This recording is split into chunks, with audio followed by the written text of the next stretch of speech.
Welcome to Flat Earth Debate, Uncut and After Show. I'm your host Nathan Oakley, and if you are new to this channel, or you've not done so already, then be sure to subscribe, hit the bell notification icon and join button to keep up to date with the Flat Earth Debate. If you would like to support the channel, there is a super chat that runs alongside each of these shows while they premiere, and there's also a PayPal, Patreon and crypto link in the info box below the video. Also, below this video, you can get £50 for swapping your UK electricity supplier to Octopus Energy.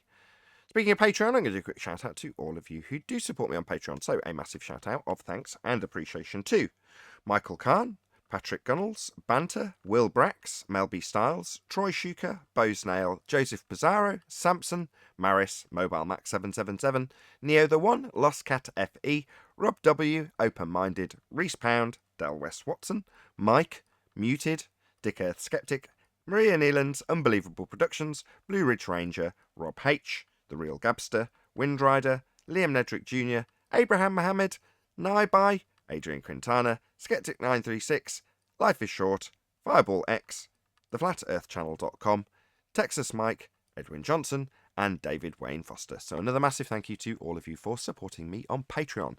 Now I'll hand over to whoever is in Discord and Google so you can enjoy their conversation while I set up for today's live show.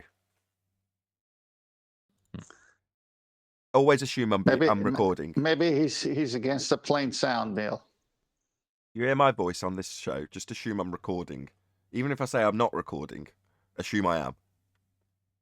I knew you weren't recording because you used a few choice words. Oh, yeah. Isn't that doublespeak? Aren't you against that, Nathan? What's that, what? I said, isn't that doublespeak? Aren't you against that? No, I have not double spoken in any way. Oh, okay. Not since the last time. I'm recording, but I'm not recording. It's been at least 8 weeks. You know, by the way, that was bad, Nathan. I was wrong. You were wrong. I don't watch Ball Busters. Oh, gosh, let it go. I mean, I keep saying Ball Busters, Globe Busters. I don't watch it. Sorry, right. why are you telling me this? It's like you're having a random Zero. conversation with your friend, and he changes the subject and goes, "Look, just by the way, I don't smoke meth, right? I'm not a meth head. Right? Why'd you bring it up? I didn't bring it up Because I heard it last night. I listened to the re-up, and I left you a message too. Oh yeah, tell me. I didn't see it, so tell me. Nathan, I hate you. What? Well, that's very useful. Glad you gave me so much detail to back that comment. I'm going to drop and join again because I don't know what's going on right now. Well, that was the comment I left him. I re-listened to the show, and he was twisting me. Why would you re-listen to the show? Hold Well, on. Hold on. Don't ask him questions like that. It's fine when it's other people's shows, 10th. Shh.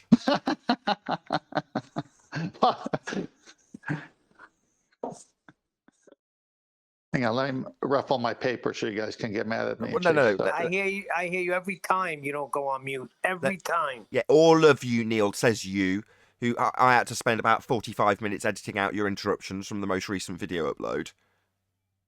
Well, that's when I'm coming in to say something. When I'm done, I go on mute. Yeah, but when in the middle of someone else saying something, that just eventually becomes junk. So just bear in mind, right? Next time someone's talking and you decide that you must get a word in, if I turn that into a separate video, it will be removed. If there's two people talking at once, it's just going to get edited out. I'll be more mindful. Same goes for audio chaos. If one of you's got your mic wide open because you're desperate to get a word in, and that essentially fucks up every single word of everything everyone else says, that also gets edited out just because you're sat there with your mic wide open waiting to interrupt. Yeah, but there's some guys. I'll give you for instance. I'm not saying it's deliberate.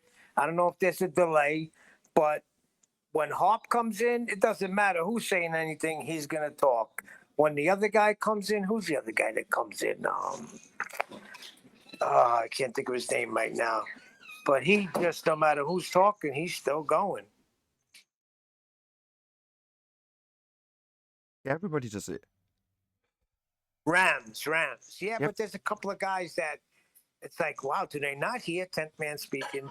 Do they not hear Chocolate saying something? So I don't know if it's a delay or a lag. I don't know what it is. I told you this fourth time, right? Your brain can process concepts very, very quickly. So normally, within a couple of breaths of the person starting off their statement, you have already figured out what conceptual path they've taken. And therefore, engage mouth is what your brain says. Now, you've got to work against that. Literally, you've got to work against you and your brain saying, I already know where this is going, open mouth. Or instinctual, you'll do it whether you like it or not. So you've got to work against doing it. It takes effort to not do it. Newer Now generations do that a lot. disengage. We all do it. I do it. I'm the worst because I'm on the mic the most and trying to take charge of the show. So it seems worse when I do it. But we all do it. And you have to work Sure. to not do it. No, I'll just argue that newer generations, because I wouldn't really argue that IQ is going up, but at least from the perspective of disability, it seems like everybody's getting better and better at doing this. Like my grandparents would just feel like explaining very basic things 3 times, and teenagers would feel like we don't even have to use the words anymore because everybody gets it from the beginning. Indeed. My You don't know- brother-in-law just subscribed to you, Nathan. But things being reiterated over and over again when someone is under the either apprehension or misapprehension that they do understand, yeah, they may. But for that to be cemented needs it to be repeated. So I give an analogy where making something that's first heard or putting together a piece of information that's another example of that mic that's interrupting this, whoever that was in G+. I'll start again. So, you've got an analogy where you first figure out how something works or first have something explained to you. It's like in processing terms, by analogy, you've got a ravine. The ravine represents the lack of knowledge, the non-understanding. And the other side of the ravine, the other mountain, if you will, represents understanding it, right? And the first time you do it, it's like getting a grappling hook and trying 2 or 3 times to throw it across the ravine and catch something on the other side so you can climb across. In other words, that might take a few swings. Now, once you're on the other side, you've then got to go back again. So you then do the exact same process in reverse, by metaphor, the same process, in other words. You're trying to establish that connection from one side to the other, yeah? You throw your grappling hook across, miss a couple of times, and then you get it, so then you've got 2 ropes between the ravine. Now, the more time you spend doing that process, the stronger the connection between the 2 places becomes. Or, if you want to put it into brain terms, the stronger that neural connection works. The pathway gets stronger. So therefore you can process it quicker or walk across the bridge easier because you've got more ropes going across the bridge. Instead of just being a tightrope that you've got to walk across, you've got 200 ropes that are all strung together. It's a very sturdy bridge and you can run across it. Mentally, you can do it quickly. Yeah? Well, that takes repetition, doing it over and over again.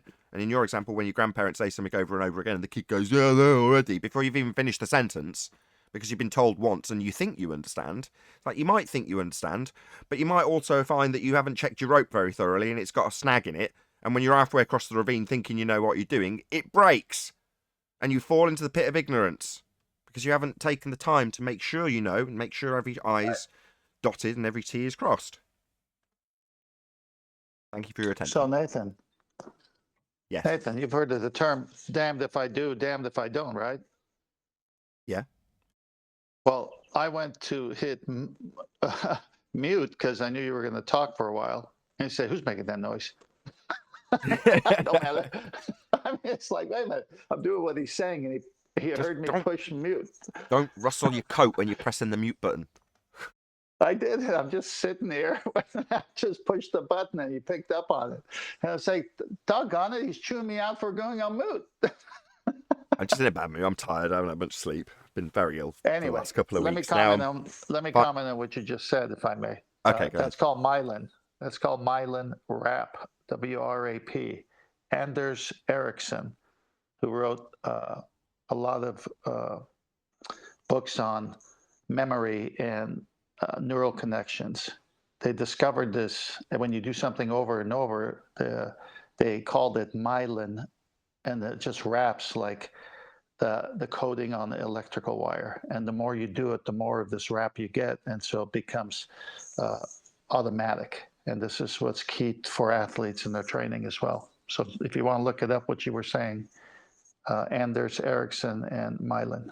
Or if you want a really sad story about the exact same process in reverse, i.e. the decay of myelin, that would be the story of Lorenzo's oil and the process of those long-chain fatty acids not being created naturally in the human body, and therefore that coating, as you call it, the myelin coating that goes across those pathways, as I described them, doesn't produce at all. In fact, it decays away, and you degenerate into what's the most PC term that's used now? I don't know what the PC term is for mental incapacitation, and then death. There you go. Go and watch Lorenzo's Oil. It's an absolutely joyful story. It also gave me insight to the word arrogance, that particular movie, because he's arguing with the doctors and he's doing all the research to try and figure out how to overcome this problem his son's got, this son being Lorenzo, that's mentally decaying over time. And the doctors say, you know, who are you, you know, to challenge us? We're doctors. We know what's best. And he says the doctor tells him that's extremely arrogant for you to do that. And the guy explains that the etymology of the word arrogant is, I'm going to butcher this, but I think it's arrogante or something like that. He's like, what it means is to take ownership for oneself. That's what the word means. And he says, that's precisely what I'm doing. Yes, it is arrogant. I am going to take ownership of this situation for myself. And I'm going to do it. It doesn't matter if you're a doctor and you know better. I'm doing it and you aren't. So, yeah, I'm taking ownership of this. So it's a sort of positive spin on the word arrogance. Anyway. Yeah, that was an 80s movie, right? Nick Nolte. Yeah. Correct, Nick Nolte, and she was the other one that was in it.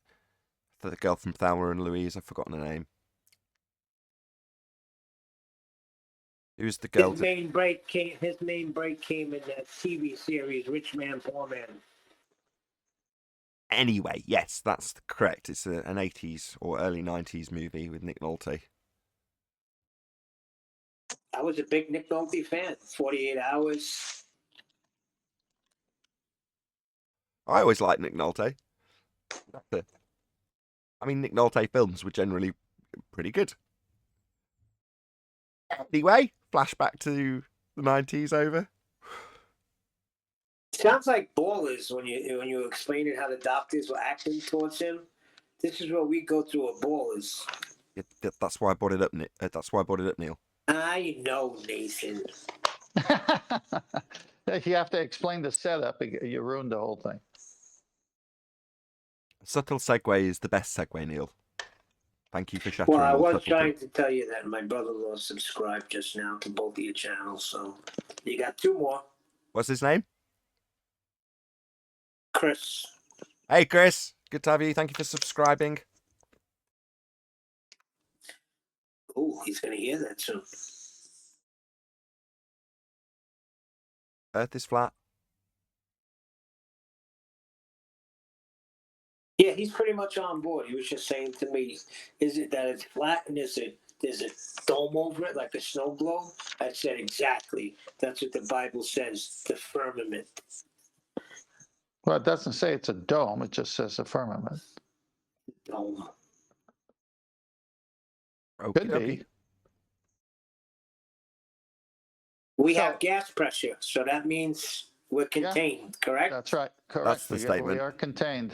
That's the statement right there. Yes. Not the Bible says there's a dome, or the Bible says there's a firmament. We have gas pressure, therefore we must have containment. It's a necessary antecedent. Right, and it also says in the Bible that it's the circle of the earth. So circle the earth, and now put containment on it, and what do you have? A dome. No, you have a gas pressure. Didn't need to circle anything or put anything on it. It was implied by way of necessary antecedent-consequent relationship that is breathing gas pressure. But we have gravity. Gravity's not a force. Yeah, Right, but and they say you could think of it as a force, but Rumpus goes on to say that it is a force. Well, of course. regardless. Force or Hey, non-force. Chocolate. Morning, peeps. Hey, Chocolate. doing? Einsteinian or superseded Newtonian. You can have them both in spades. They're never going to overcome entropy. Gas expands in all directions to fill the availability of volume.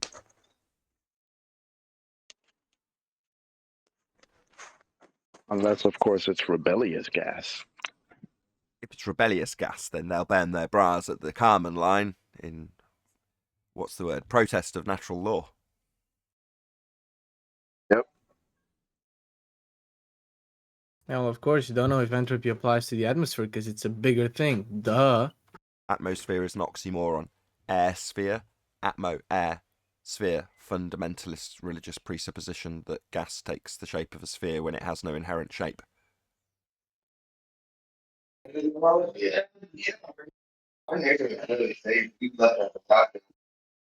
again, something old? That was terrible. Couldn't make a word of it out. I'm the type I don't stress anything. Follow that. Seems like he's hot micing. Yeah, stick him on mute. Thanks. No point to get. Thank you, Ted. That was worse. Right, That was worse. it's just talking in the background with his mic wide open. Yeah, so when they say atmosphere, they're already begging the question of a sphere. We can just say atmoplane, and then they'll say, well, you're begging the question of the plane. And we'll say, well, then let's get right to it. How can you have gas pressure without containment? And what do we observe in this world of ours? Do we not observe that we are not spinning? We're motionless, and Earth is observably and obviously flat. Water attests to that. It's called sea level. Yes, and that's why I like to just say air. I don't say atmo. I don't say all of this nonsense. Air. Air is all around us. Yeah, right on. We're talking about air. Well, air isn't sphere-shaped air, atmosphere, oxymoron. It's just air. And when you're talking about air, gas, it's got laws that govern how it behaves. And they're very well documented. It's easy to find out how gas behaves. And you won't find entropy, expansion of gas into a volume, described with any forces other than it bouncing off walls of containment or other gases within the containment. That's what it describes. Nothing to do with any non-force force that you can think of as a force. That's not part of entropy. So no. Anyway, let's start the show.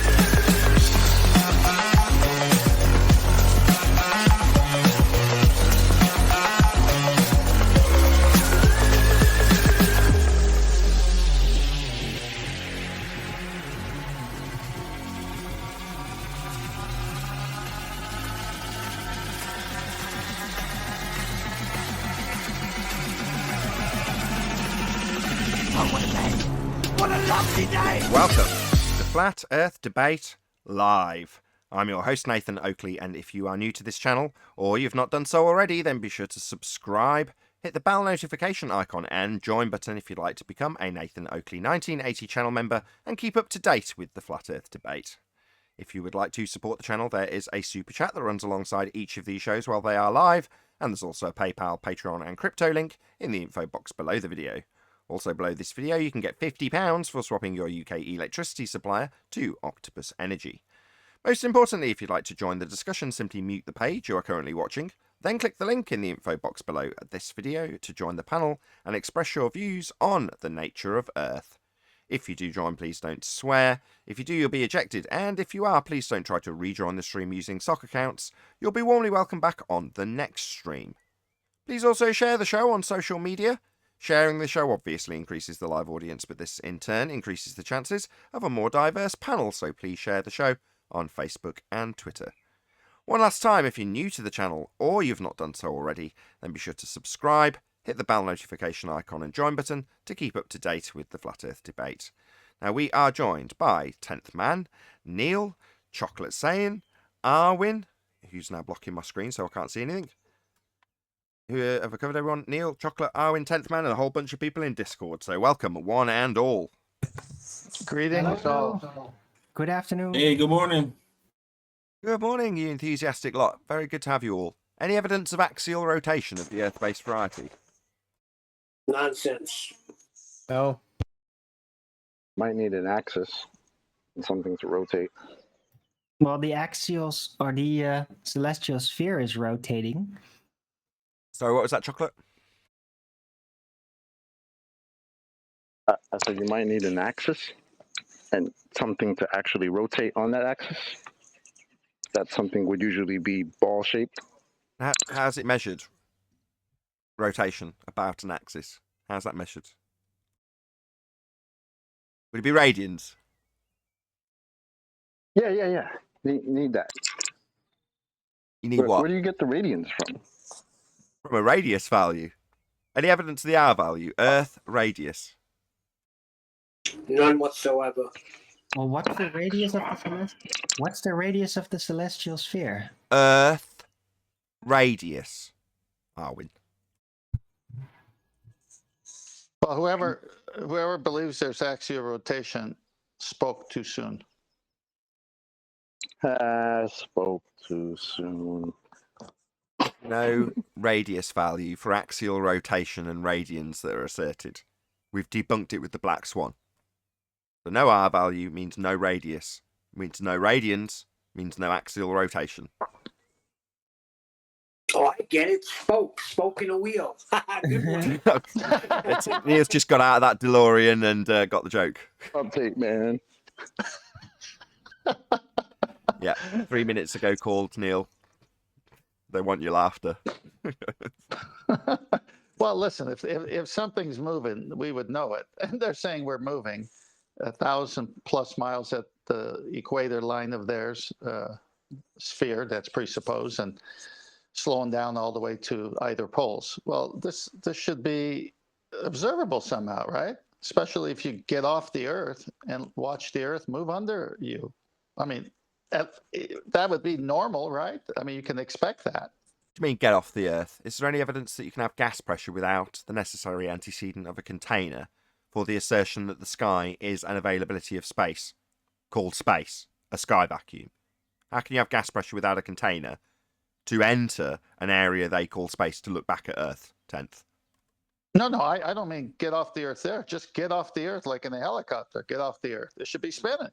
Well, you should have axial rotation at 15 degrees an hour based on the idea that we have Coriolis effect as asserted on a globe, which would be to say that we're on a non-inertial spinning reference frame turning beneath an inertial reference frame to observe things seem to drift away at 15 degrees an hour.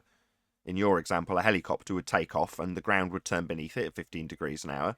So from your vantage point on the ground, the helicopter would whiz away from you at the rate that you're turning away from it. That's called Coriolis effect.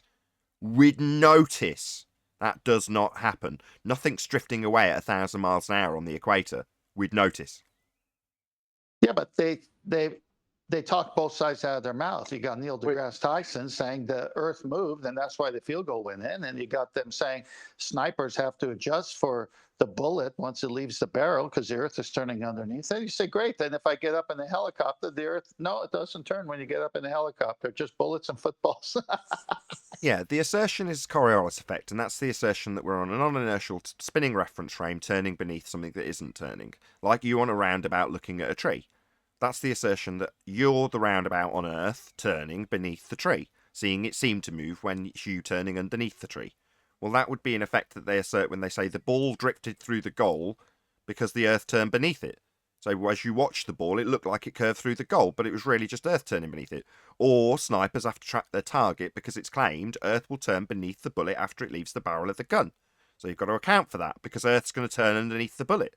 Or Earth turns underneath the gyroscope at 15 degrees an hour and you observe it drifting in its cage because Earth's turning beneath the fixed frame of a spinning gyro.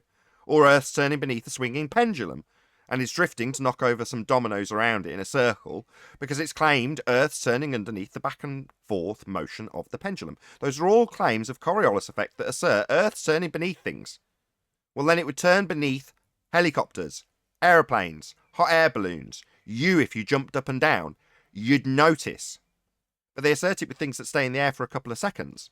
So the paradox comes when you say, okay, you're asserting that Earth turns underneath the football when it's kicked from the field and goes through the goal. It appears to curve because the ground turned beneath it. What about the blimp that's filming the game? The Earth's not turning beneath that now, is it? And it's in the air for a substantial period of time. So you're not observing the drift in the blimp, but you are observing the drift in the ball. You can't have it both ways. And their answer is to detail what the blimp does. It's like, Coriolis, your effect of things drifting because you're turning beneath them is observed as you turn beneath them. It's got nothing to do with what the blimp does, and everything to do with you turning beneath, observing stuff as you turn. So don't now tell me what the drift of the actual occurrence in the blimp is, because there isn't one. The blimp's stationary. Let's, in this example, assume it's stationary to film the game, and it wants to stay as stationary as possible to get a steady view of the game. So it's definitely not moving. But yet it's claimed that Earth turned beneath the ball, so it's going to turn beneath the blimp. It's not attached to the ground, it's not tracking along with it, it doesn't matter if it's got engines. It's you observing it seem to drift from the ground. That's Coriolis. Nothing to do with the blimp. Other than the fact that it's not drifting. Earth's not turning beneath it. It's not drifting away from the stadium at 15 degrees an hour for you to observe it seem to drift like you're claiming the ball does. So we don't have drift. We would notice. Flight times when travelling west would be shortened. So, for example, a flight from Charlotte to North Carolina, from Charlotte, North Carolina to LA would take about an hour and a half because Earth would be turning beneath it. For you on the ground to see it seem to drift, that's Coriolis effect. Well, for that effect to actually happen, you've got to have Earth turning underneath aeroplanes for there to be drift, to observe from the ground. There isn't. The flight takes about 4.5 hours because Earth's not turning beneath it. If anything, the flight gets shorter when travelling east. So definitely not got the Earth turning beneath it, as is claimed with the football, the bullet, the pendulum, the gyro. I'm done. You done? Yeah, I'm done. Okay. If you look at the definition of Coriolis, it's all convoluted. Like when I was a kid, they told me Coriolis was looking at water going down the drain in the north is different than in the south, and that's Coriolis. Wrong. I mean, there's so many things that convolute it. Yeah, I know. Coriolis is you on a roundabout and you're spinning. Now, everything that's not on the roundabout with you looks like it's moving. It isn't. It just looks like it. And the rate that it looks like it's moving when it isn't is called Coriolis deflection. That's a not actual deflection. The tree you're looking at while you're spinning on a roundabout isn't actually moving. You're moving beneath it to see it seem to move. That's Coriolis effect. So it's claimed we're turning beneath stuff that's not attached like footballs. And because we're attached to something that is moving, like the roundabout, the stuff that's not attached seems to drift. Not actually drifting, it just looks like it is because we're turning beneath it. So we don't need to worry about what the football's actually doing because we're detailing a not actual drift observed as you turn beneath. So when you look at the blimp and go, so we're going to see a not actual deflection because we're turning beneath, and they start detailing how the blimp's powered, like that's got nothing to do with Coriolis. It's only observed as you turn beneath. When you start detailing what the tree does, when you observe it seem to drift from a roundabout, it's nonsense. The tree's not doing anything. It's what it seems to do as you turn beneath it. It's what the blimp seems to do when you turn beneath it. Oh, it's not doing anything? Then we're not turning beneath it. I'd like to share a couple of things with trees and wind. I work with golfers, and we were just at a tournament, and it was really windy. And the golfer I was working with looked at the treetops and was moving left to right. He looked at the flag, left to right. And he says, I got to adjust for this wind. And I said, what are you going to do? He says, I think it's 10 yards left of the flag. I'll hit the ball and the wind will move it 10 yards towards the flag. So here's golfers who have to adjust to actual wind direction. Now, I've worked with the same golfer when there was no wind. He's going at the pin all the time because there's nothing going to affect the ball flight. Lucky Neil deGrasse Tyson didn't show up in an emergency case. and let them know, no, excuse me. What you're actually doing is wrong. Oh my God, this is so silly. It's basic. Any evidence of the distance to the sun? No evidence for distance to the great light in the sky. It's 3 AUs away. There is even evidence that there is a distance at all.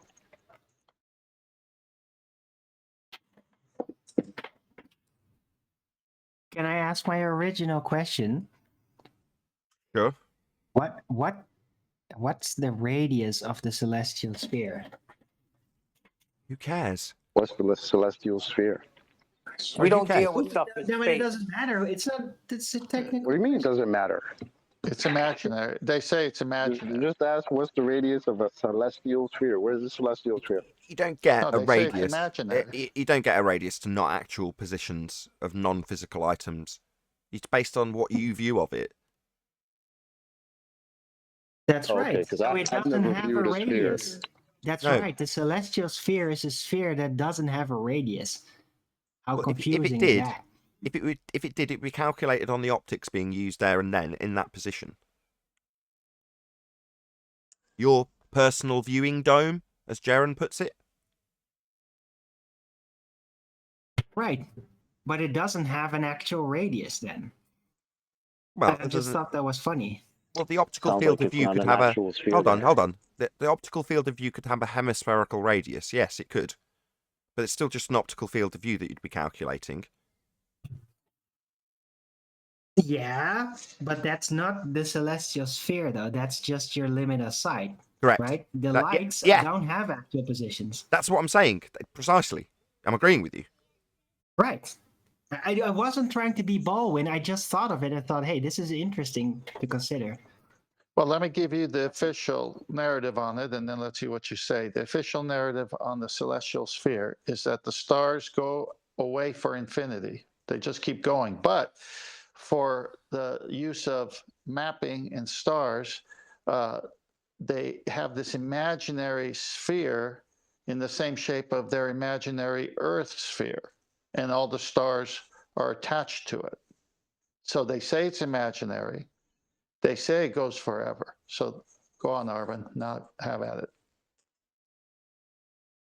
Well, those are claims from a heliocentric perspective. I don't really go by those.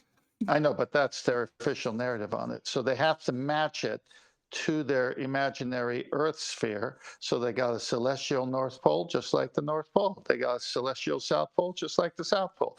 They got the equinoctial, the celestial equator, just like the equator. It's just another globe over a globe, except they got the stars attached to it. And they say in the first sentence, it's imaginary. Right. So by heliocentric standards, they could answer the sphere of the celestial sphere, of the radius of the celestial sphere is the size of the galaxy, of the endless space. Yeah, they could. Yeah. Moving on. Any more on this? Distance to the sun? 3 AUs, final answer. Arwinian units.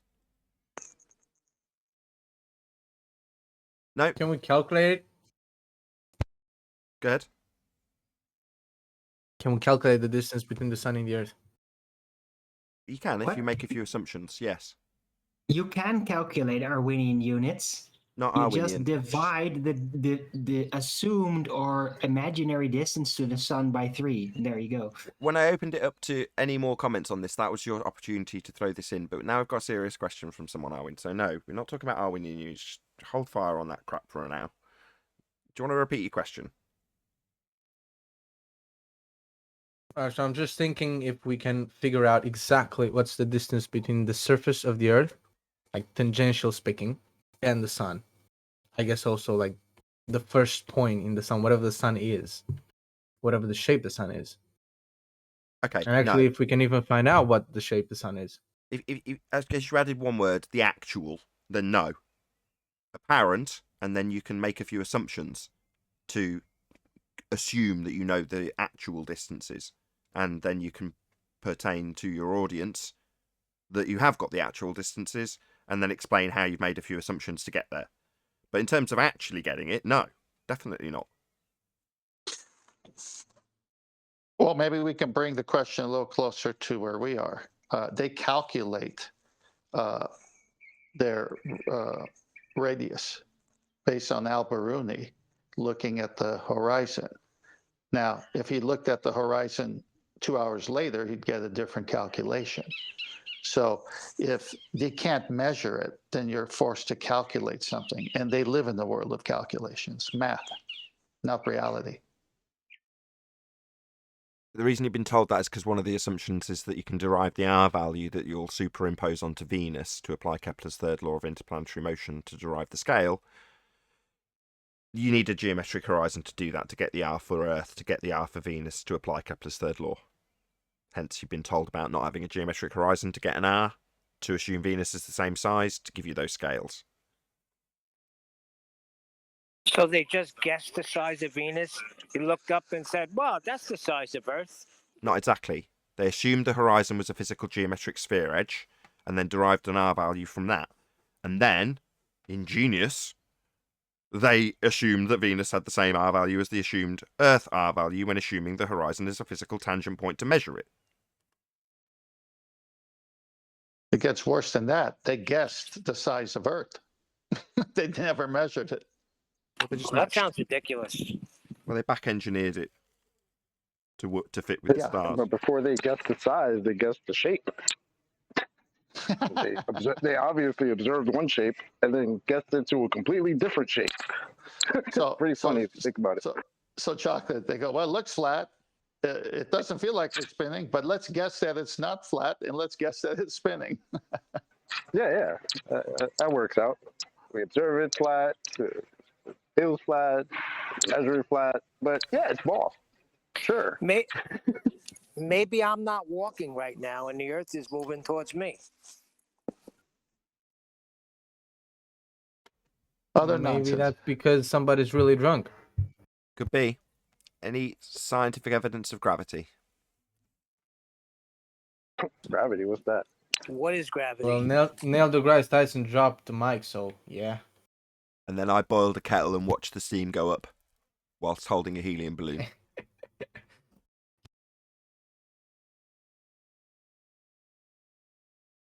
Hey, it's my helium balloon.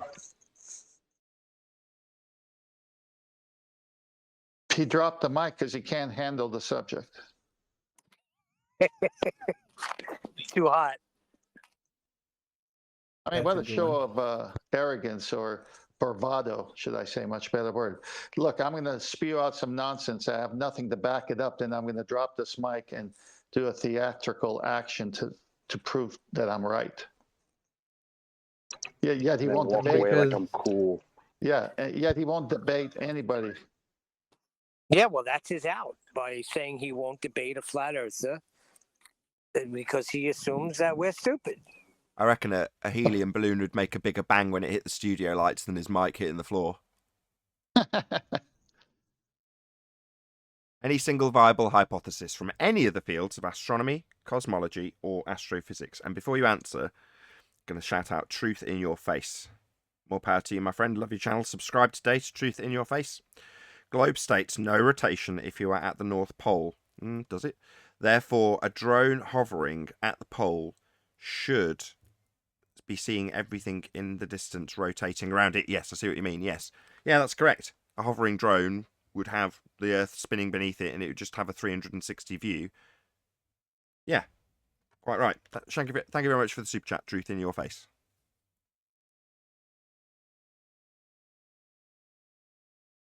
Any viable hypothesis? Go ahead. Yeah, no, they all they have is observations like we do. We look up, we see the stars and other lights, and that's all we got. And then they go on some story of theirs.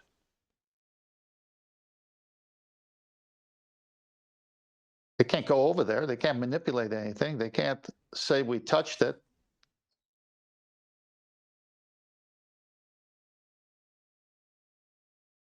Any evidence of a self-perpetuating molten iron core at the centre of a presupposed spherical Earth? That's the biggest bullshit. Yeah, the most farcical question on the list, I'll agree. It's so stupid. I don't even see how anybody can even argue for that being true.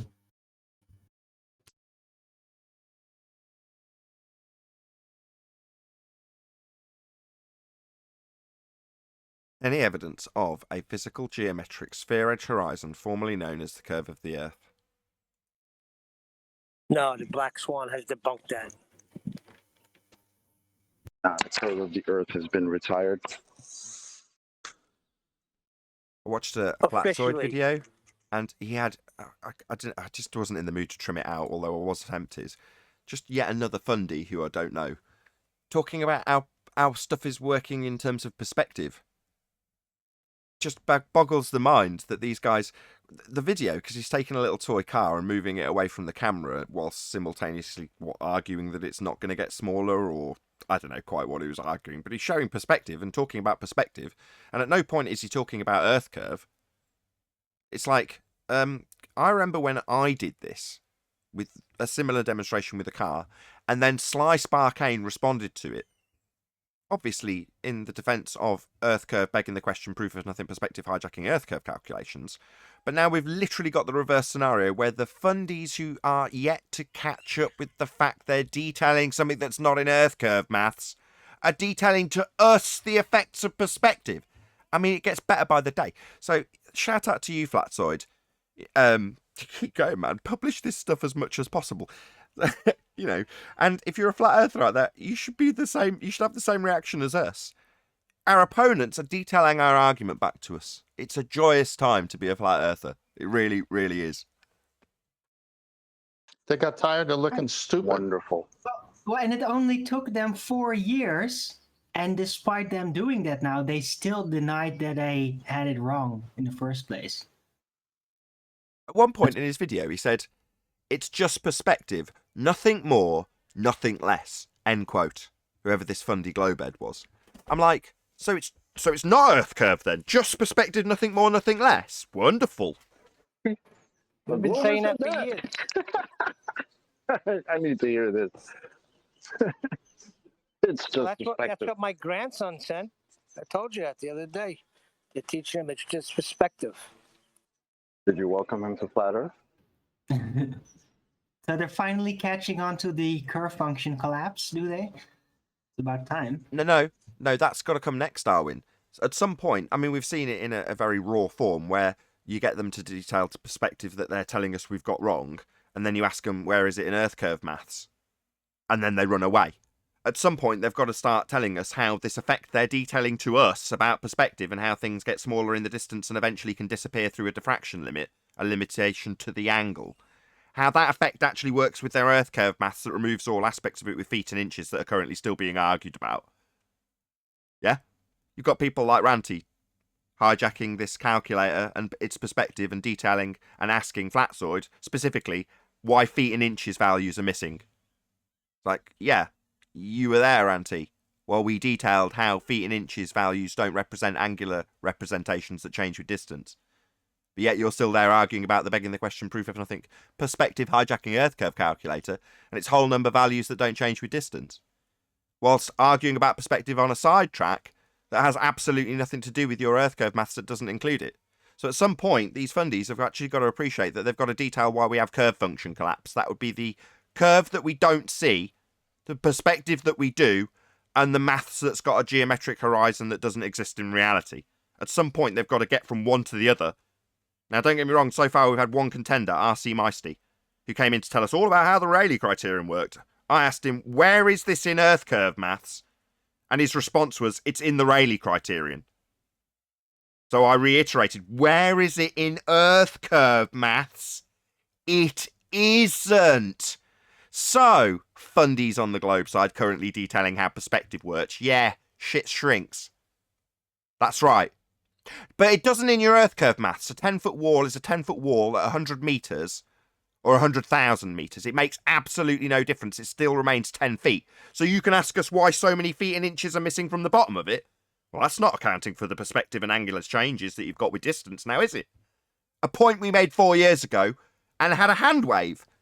It was brushed under the carpet. As opposed to you idiots detailing it in videos for us now. How wonderful.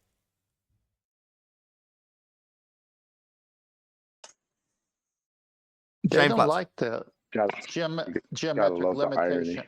They don't like the geometric limitation of their R anymore. Well, they liked it well enough when Bill Nye was telling them that boats were disappearing behind this thing. Apparently, now this thing, we don't see it, we can't measure it. Boats were disappearing behind. It's weird. Well, they were Keep telling us how it's all perspective, Glovers. they were hijacking perspective, right? Right, Chaka? That was Bill Nye hijacking perspective. Yeah, of course.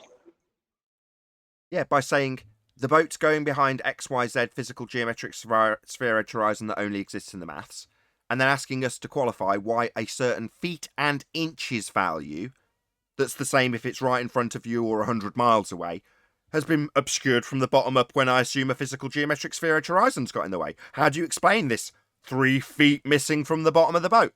You're like, excuse me, why is this maths asking us why 3 feet is missing when the angular relationship changes drastically as it moves further away from you? That'd be an angular relationship.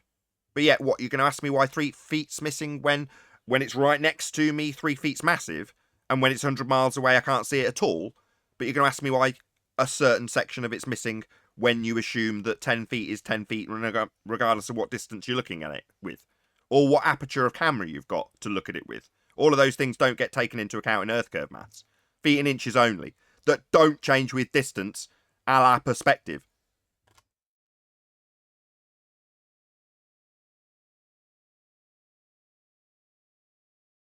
Well, bye-bye Earth curve. I mean, so to the Globies who want to jump into this type of arena, in this topic, you might want to do a little bit of research. Maybe go back and listen to 3, 4, 5 years ago when we were debating this stuff and telling you guys how it's perspective. So it makes you sound really silly in 2021 to come out and now state it blatantly in videos that it's perspective. Do you guys think that just taking our argument and using it against us is going to help you guys out? Like, we didn't notice? Are you serious? Yeah, they are. They're serious. Right up until the moment we ask them where it is in earth curve maths. Then they run away. Then run away. Yeah. See, that's bad, Glover. Bad. Do some research. Might want to do that. Indeed. It's discussed as a sideline, akin to the earth curve calculators that have got a perspective comparison next to it. You're like, okay, so you're acknowledging that there's a perspective account that's taken in by us, and then here's your account without it, and it's let's compare this false dichotomy between the two. No, when we're comparing pictures, perspective's always definitely there. It's never ever removed. We never see the side of our own head as per your earth curve maths. And we wouldn't ever describe something that's a foot away the same as something that's 100 miles away, because you can't see the thing at 100 miles, it's too small to see. So those things are real in photographs, always, without exception, and yet we should compare them to your maths that doesn't have them? No, we shouldn't. Here's how bad it is, though, right? Glovers that weren't listening to this 3, 4 years ago. One of you guys came in here and told us that perspective is something that we made up. Something that is only existing in maybe art class. It has no functionality in reality. I think it was P. Mars. Could be wrong. I think it was him. Right? So, again, how silly does it make you guys look when you want to tell us now that it's perspective? When before, 4 years ago, you were telling us perspective is some nonsense flat earthers are just using it as an excuse. An excuse for a begging the question, proof of nothing perspective hijacking earth curve, physical geometric sphere edge horizon that gets in the way and yet only exists in the maths when you don't have any perspective taken into account and you see the side of your own head compared to a picture like the one on screen that definitely doesn't include the photographer's head. But yet this very picture has been compared to earth curve maths a picture with perspective, things getting smaller into the distance, where they assert that no, this isn't getting smaller into the distance, it's dropping behind an Earth curve that only exists in maths, when we put the maths of seeing your own head and remove the fact that they get smaller into the distance, yeah, that's what they do. Because they're stupid. That's what globe belief does to you, makes you stupid. Well, when they have to defend it, the belief itself, no one's out there talking about this in the public to where they're embarrassed when they say the stupid remarks we hear. When they come here and they have to defend it, oh man, they look pretty bad. So they're almost, it's almost like a drug, you know. It's like, oh, okay, yeah, but pass me the salt. But the minute you challenge them, they don't know how they answer. This is why a lot of people don't talk. And if it gets bad enough, they'll ask you, can I have a citation that what you're saying is my claim is actually my claim, even though I just made the claim? I was just going to go there, because how many times has Chocolate shared his dialogues with his co-workers? I mean, it's like, no way, that's not what I believe. Nobody claims the horizon is Earth curve. Yeah, something like that. Shout out to Timmy. Shout out Retracted. Yeah, shout out retracted. The idea that you live on a sphere requires that you have a physical geometric sphere edge horizon, formerly known as Earth curve, obscuring things with a feet in inches value that doesn't change with distance. That's your belief. Now, we've debunked that notion that you've got a physical geometric sphere edge that you could measure to derive an R value to assume Earth's a sphere. We've debunked it. And in so doing, we get told by globe-believing idiots that literally, quote, nobody claims the horizon is Earth curve.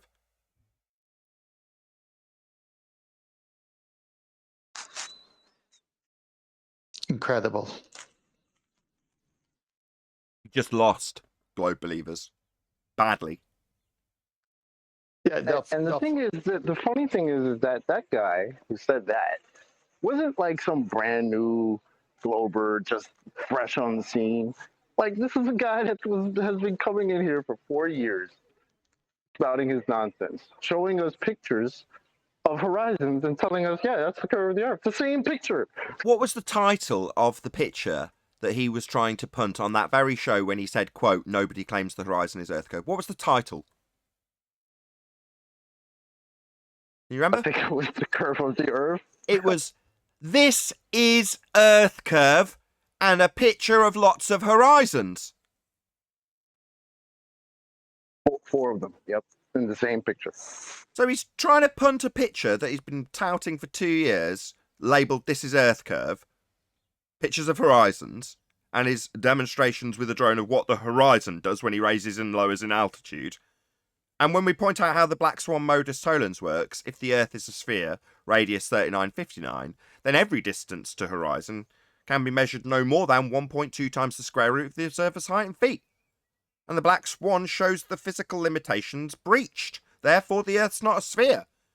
Response: nobody claims the horizon's Earth curve. Is that right, Tim Osman? Nobody claims the horizon's Earth curve, Tim? Okay, alright, that's fascinating. What's this picture you've got of horizons? This is Earth curve? Yeah, we know that's your base premise for your religious belief that Earth's a sphere, that the horizon's blocking stuff, and you ask us to qualify why a feet and inches value's been obscured by that physical geometric sphere edge, formerly known as Earth curve, that you're now claiming nobody says is Earth curve. Yeah, that's what the Black Swan does to your argument, sphere believers.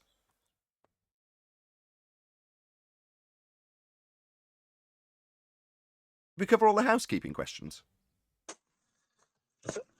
Yeah, I'm just thinking about him and his drone, thinking that the higher he goes with his drone, the more Earth he sees, but it doesn't tie that to the angular relationship. He says it's Earth curve.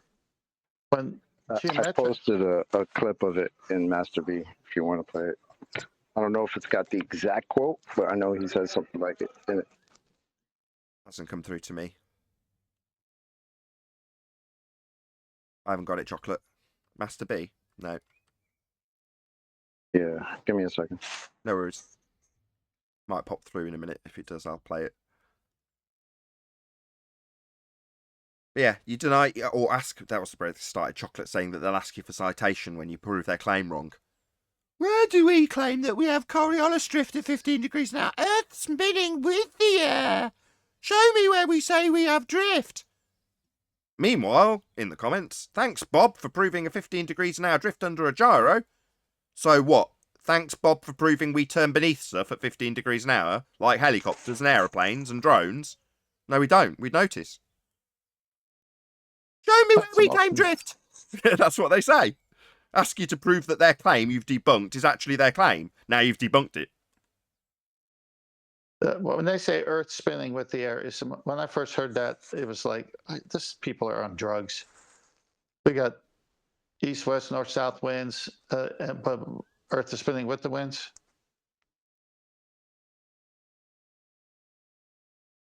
I don't even know what you're talking about. Yeah, I know you don't. You're dumb as fuck. The horizon's not a physical edge. Do you need me to rattle off a few quotes from your own side about how non-physical the horizon is? It's 2020, mate. Try and keep up. The horizon is not a physical geometric sphere edge, Tim. Didn't you know? You seem to know about the black swan, but yet you don't know what it means. What is it then, Nathan? There's my black swan. It's actually been posted. Sorry, the black swan we have debunks your claim that this touted shite that you've just presented, claimed to be undebunkable, has just been annihilated by the fact we don't have a physical sphere edge. And that's what you're claiming is Earth curve, mate. Maybe ignore it for the 7th time. Any of those claims. I've never made any of this. You're strawmanning. Oh, really? So the horizon in this image isn't Earth curve? You're Now that just he strawmanning me. Strawmanning me or ignoring what I've just pointed out. So you've never made that claim. So the horizon in your image is touted for the last 2 years isn't Earth curve then, Tim? Now that Tim is actually Shut up. Whoever that is, shut up. Earth curve? Mr. Does Solaris, anyone shut even up. say that? Does anyone say that the horizon is Earth curve? Yeah, you do, you dumb fuck. Brilliant. Yeah. Does anybody say the horizon's Earth curve? Yeah, it's the basis of your religion. Yeah, you have for the past 4 years, and you are actually doing it right now. But yeah, don't worry about that.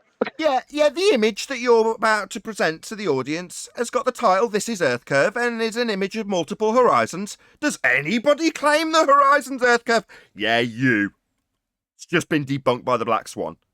We don't have a horizon that's Earth curve.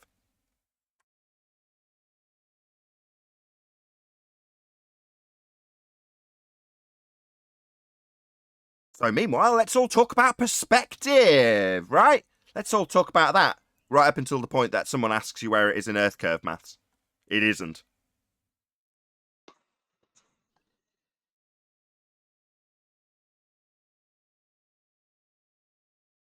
Well, that's the problem. When the Earth curve only exists in the calculation, you can never show it or prove it. Was there anything more to that clip that was worth playing? Nah, it was kind of short because I didn't want to make it too long. It said it all. He said it 3 times in I 3 mean, if you different want ways. to play, I don't know how much is left. If you want to play the rest, it's not much though. Okay. So you're saying the horizon is an Earth curve, right, Tim? Nobody says that, right? Welcome to Flat Earth. So just for the clarity that it needs, Tim's just made it clear that nobody claims the horizon's Earth curve, right, Tim? I've never heard that someone says that the horizon is Earth curve. Oh, really? What do you think the Earth curve maths is asserting then, Tim? You're a straw manning his position. Can you and shut not up, addressing Mr. the picture he Solaris, posted or to whatever you. you're called? Yeah, that's it. That's the end. Bundy muting, white knighting started at that point because obviously Tim's getting an absolute beating, so his brethren comes to save him. Yep.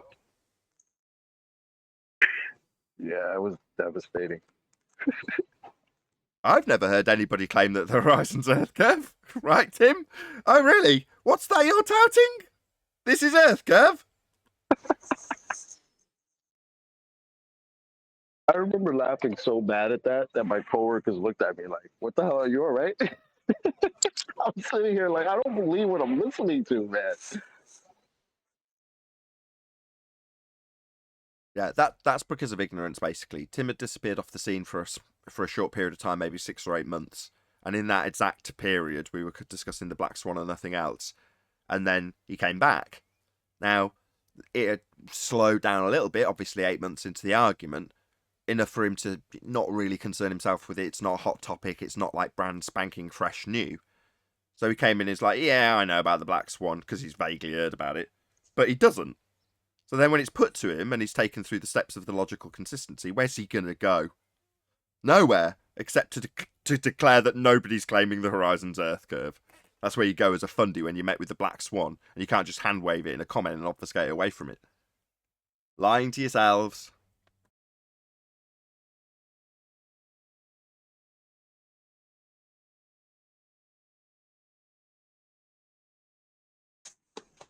And no ballers, huh? No one in chat? I'm not looking Pretty at weird that space.com article, which was literally named "How to Debate a Flat Earther," started with a very cute paragraph and ended it with, "It all starts at the horizon."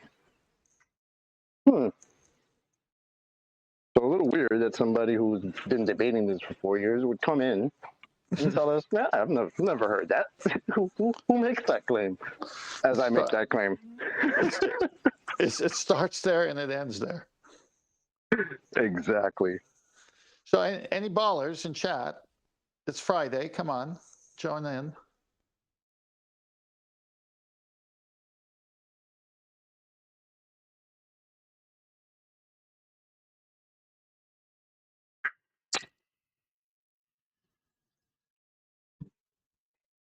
You got nothing but tumbleweeds.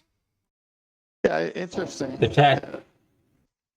The undefendable globe. No one wants to defend the globe anymore. It's so embarrassing now. Was that someone trying to pipe I up think it's in... embarrassing that it even needs defense in the first place. Hold on a second. Was that someone trying to pipe up in Discord? Yeah, I was just gonna say the chat skanks are just gossiping in a live stream chat. So no proofs, nothing. I'm debating whether or not to trim that part out with that bint that was on, claiming that I'd made up the logical fallacy of begging the question. But I don't know how on topic it is to trim it out. I mean, other than highlighting baller stupidity, what purpose does it serve? What do you mean? To show how dumb these ballers are. You gotta trim that out. Nah, I don't think I will. No, I don't think so. Someone's trying to say something, though. I don't think they were. No, there was someone at the same time Neil was talking. Probably me. No, it was female voice. My wife is right next to me, so you might have heard her talking. Oh, God. Okay. All right. I mean, what I did trim out was Sasha's question. Now, Sasha's a long-time watcher, and he knows what he's doing when he asks certain questions. But he asked us, how did they get the tennis balls up to the ISS for them to do a live link-up after the French Open or something like that? Anyway, my response being, space is fake, and they want us to argue about how they got the jerseys up to know what the Super Bowl contenders were going to be. Because then you're all begging the question that the sky is a vacuum, and then the only concern is how they got it up there within the timings. And as long as that's argued about enough, eventually, when they come up with a legitimate reason for why they've got something to get to a fake place that doesn't exist, everyone's satisfied. Oh, right, here's their explanation for how they got the jerseys up there in the way they did. So that video I trimmed out, that'll come out tonight. So if you're watching this live, that's coming out tonight.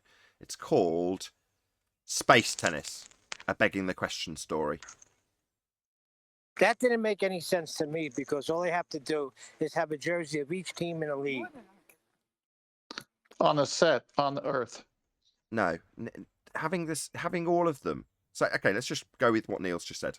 So, in order to overcome this problem, so we say, how did they get the jerseys to know which contenders would be in the final? And the response is, whilst in a second law of thermodynamics violation sky vacuum, they had all of the jerseys for all of the teams that could be in contention sent up prior in a former trip to a place that doesn't exist. Or to rephrase, when they last went through the wardrobe to Narnia, they took all the jerseys so that they'd got it all covered when they were in Narnia. That's how they did it. I agree. But I'm saying to bring it up, how would they know what teams is stupid? That's all. Not how they would operate in a violation of the second law of thermodynamics claimed to be a sky vacuum. You'd worry about how they'd figure out the timings for the jerseys rather than how they'd operate in a place that doesn't exist. No, I agree. That's why I think the argument of what jerseys is stupid. No, I think the answer is right there. They have to go through the closet, and in the closet are all the jerseys hanging. Terrible. I would like to go through that closet now. Right, the closet is the trip from Earth to a place that isn't real. Space. A space that gas would fill if it were real, and we'd all be dead. So it's akin to Narnia, because travelling through a wardrobe to Narnia is the same as travelling through a sky vacuum to get to space. There is no space, there is no Narnia, so we don't need to worry about Edmund's change of shoes, or coat, or jerseys in Narnia, because they never went to Narnia. Narnia is not real. We don't need to worry about how they got the jerseys or the tennis balls to the ISS, because the place they're operating in is not real. Oh, man, you just ruined a good story. Okay, but I know, because they didn't age, man. They didn't age. I'll just stick with the flux capacitor when I get to 88. Hello, John.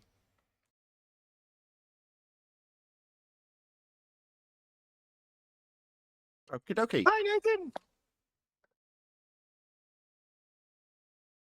So yeah, that comes out tonight, 9 o'clock UK time. Usual time for a flat Earth debate on my second channel, but on a Friday there's no. I skip a day on a Friday. So yeah, go and check it out. Be Here or Be Sphere. It's called Space Tennis. There's a preview available now. If anyone's wondering why you get two videos that are very similar a few days apart, I'll explain. It used to just be amusing to me that the trolls couldn't figure it out, but now we'll explain, because enough people have asked on both sides. So YouTube now has a facility where you can put a trailer. Now, a trailer is any video less than 3 minutes. Now, obviously, they're expecting you to use the material that's actually in the video that's going to come out at a later date as a premiere. But while it's set to premiere, you can have a trailer. So right now, if you go and click on the video that's on the Nathan Oakley 1980 homepage under the playlist on the front page, which is called Flat Earth Thoughts 1980, you can click on that video that's set to premiere at 9 PM, and it will play out the trailer that I've already published as an unlisted video. That's how you do it. So if you want to know, you can look into this yourself on how to do it if you're a YouTuber. But that means that while the video is waiting to premiere, you can watch a trailer that's 3 minutes long. Once the video comes out, I then wait a few days and then release the short version. So you get a short version, normally less than, well, it must be less than 3 minutes long, and a long version. Very handy for me, because when in collaboration with DITRH, or the Flat Earth, Sun, Moon and Zodiac Clock app channel, he suggested getting a load of short clips together, 3 minutes long or less, or 5 minutes long, I think he said. But by coincidence, because I've made a load of trailers, I've got that. So I've put it all in the Dearth list, or Deep Inside the Rabbit Hole list, DITRH list, on my channel. So now I've got a load of 3 minute videos. But if anyone wonders why have I got the same or similar material, just much more condensed and much more concise, a couple of days after, that's why. There you go. Nathan, has anybody given evidence of that ring of fire that Hop was asking for? No, Just he's here as wondering. well. Hey, Harp. No, and I keep periodically checking back on it.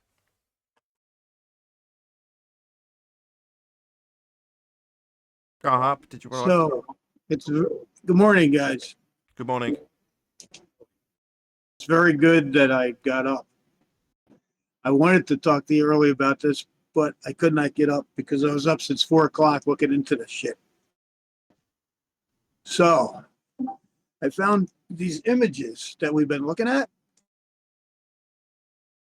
that you can go back on these images and find them on the internet already.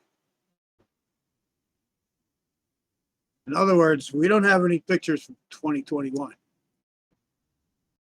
Yet. Well, that's a problem. Yeah, it is. At all. Those pictures they're giving us are not from 2021. Okay. Ones of the supposed ring of fire.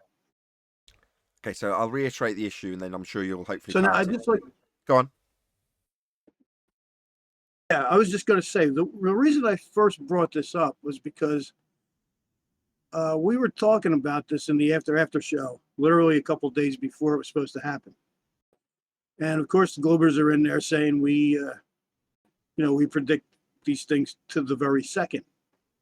And like I said before, I noticed that the Great Conjunction didn't ever happen. So, and I wanted to see the Ring of Fire. I was very interested. I started looking for the video, and there's nothing there. I'm thinking, oh, these guys, something's going on, and these guys think that the only way to predict these eclipses is using their global whatever. Okay, perfect. Saros. Perfect. Now the Saros, right?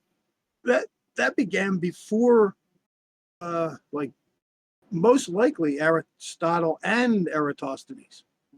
They already had these records so long ago, and with the technology that we have today, they can look on these dates and just figure everything out. They should be able to figure it out to the second. They should. They didn't. Okay. So here's the question. Can somebody use this Saros to predict the next eclipse? It's going to be extremely close to what this is, and have it match the one that's already written. Like, we're supposed to have another one. Okay. Can somebody do these maths? I don't in know other why you words, want this to takes expand like on your 18 or point. Hold 19 on. years. Okay, thank you. Okay. So I don't know why you want to expand on your point. So there's been an eclipse. You were told in chat that you were going to have it predicted to the second based on a heliocentric globe model. And then it came and went, and nothing. No ridicule in our way when I've put it up. Check it out if you want to see this echoed in a more expansive way. The video is called Eclipse 2021 as predicted ? And you would expect us to have our noses rubbed in it, right? Yeah, you idiots. Look, we predicted it, and here it is. Not at all. That's not how this has happened. But even if it did, what's the big deal? Well, they've got to affirm the consequent by saying Earth a sphere, therefore eclipse, eclipse, therefore a sphere. And so far they've got Earth's a sphere, therefore the eclipse. Yeah, what about that eclipse? They've got, if they're going to affirm the consequent, they've got to actually have the observation of the thing they say they're going to happen to prove they're begging the question fallacy in the first statement. If P, then Q. If Earth a sphere, if Earth a sphere, that would be your P statement. Then we'll observe the eclipse thusly. That's your Q statement. So then you've got to affirm the consequent, which is to say we observe the eclipse thusly, therefore Earth's a sphere. Well, they haven't. That's the problem. I mean, we'll get to it if they offer it, and then we'll point out that they've affirmed the consequent. But we're not even at that stage yet. They haven't even formed the fallacy. No, I understand all that, but I'm saying even if they did show a picture of the Ring of Fire, it proves nothing. Correct. Of course. They keep using this word prediction. Yeah. Are they predicting, or, No. or are they just recognizing patterns? Recognize Patterns. Yeah, Saros. You got it. Saros. What up, Shameless John? plug time. Again? Sorry to interrupt this intellectual conversation about non-predictions. Signature Numpty Clip coming up Monday. Don't miss it. Fossilized brain tissue, starring Miles the Liar Davis, Sly the Spunk Monkey, Sparkane, and OLM, Oh Loser. Don't miss it. Thanks. I was about to tell you off for we interrupt this highly intellectual actual discussion about the nature of reality for a plug for a show I've got going on. But I happen to know that's a very bloody good show, and I'll probably mirror it. Thank you. Sorry, didn't mean to be rude. Did someone have a prediction that Q would come on and plug a show, or do we know he was going to come on? It's a pattern. It's a pattern. Recognizing a pattern, baby. Great minds. Chocolate. Yeah, indeed. I set you guys So- up. Come on, give me a plug. Feed line, punchline. Gotta have the good feed line. You're right, 10th. It's all down to you. No, I was Have going to you- say Raphael's Emephorus, as well as the Nautical Almanac, they know where the stars are 1,000 years in the past, 1,000 years in the future. They know the whole circuit. They know the pattern. Maybe. Unless that pattern happened to change or not match up for whatever reason. Yes. Well, here's the thing about the pattern, right? It's not always identical. It says nearly, like when you're predicting these things in the future using this pattern, it says nearly exact. So I think they're using this Ceros. They obviously are because there's no globe. So they're obviously using this Ceros. And they predicted this thing and they screwed it up. And how many of these have they screwed up? Where all of a sudden the weather's bad and nobody can see it unless you're in a plane flying above the clouds. You haven't got that They either. like literally, did they know? You haven't got any Yeah, of that, though. they- So you haven't got the plane above the ground, though. No, nobody's giving you anything, have they? No, There's a they video have of a plane and a bunch of still these pictures. Eclipse, people, but the video hasn't shown up. just pictures. That's all. Yeah, but as you explained earlier, Aren't there after people lots of that- research, you figured out that the pictures that they have actually provided you are pre-existing pictures. They're not pictures from the June 10th full totality eclipse that was predicted according to them when they affirmed the consequent.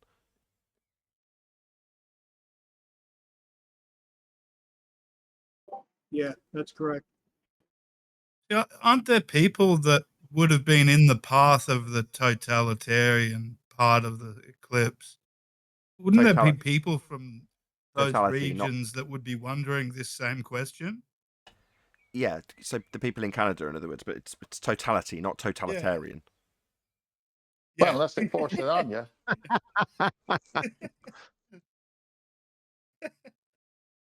Just hold on a second, guys in G+. Just ask, guys, hello. Just ask your question again, Rand, please. Yeah, I'm just wondering what the people in Canada and in the regions where you were supposed to be able to see this Ring of Fire eclipse. I mean, I'm sure a lot of people went out that night to look at, to see it, and a lot of them must be disappointed and asking questions today, wouldn't they?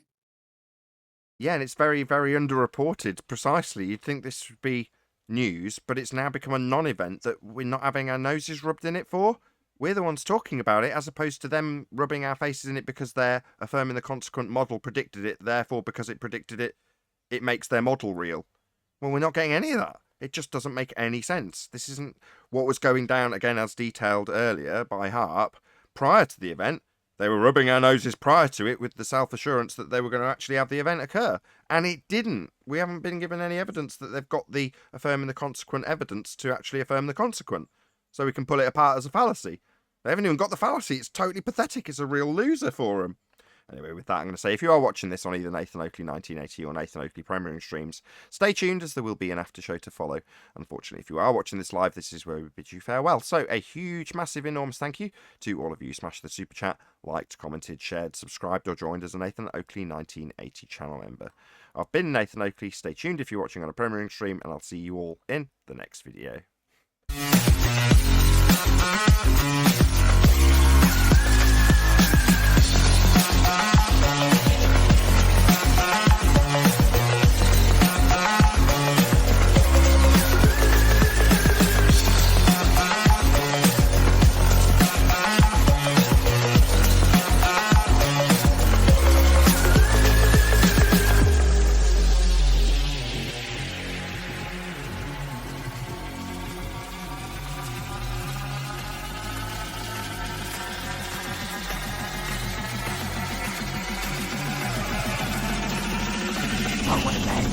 What a lovely day! Undebunkable has just been annihilated by the fact we don't have a physical sphere edge. And that's what you're claiming is Earth curve, mate. Maybe ignore it for the 7th time. Any of those claims. I've never The heck was that? Made any of this? You're straw manning. Oh, really? So the horizon in this image isn't Earth curve?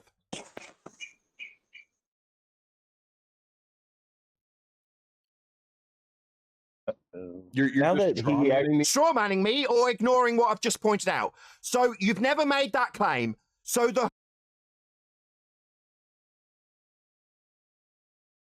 Oh, I don't know why it's going all Is glitchy. this on chocolate. loop? Horizon in your image is touted for the last 2 years. Isn't Earth curve then, Tim? now that Tim is actually Shut up. Whoever that is, shut up. Curve. Yeah, Mr. this is Solaris, on shut loop. up. Say that? Does anyone say that the horizon is Earth curve? Yeah, you do, you dumb fuck. Sorry. Don't know why that was all glitchy. Struggling to load it on Skype for some reason.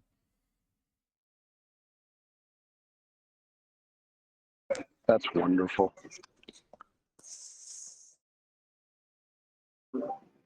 By the way, guys, every time Nathan says go and sub to Arwen, right? I go and sub to Arwen. So, like, this is the 5th time I'm going ahead and sub to Arwen. So I was watching his show this morning because I couldn't go back to sleep. And there he is sitting with his nipples out.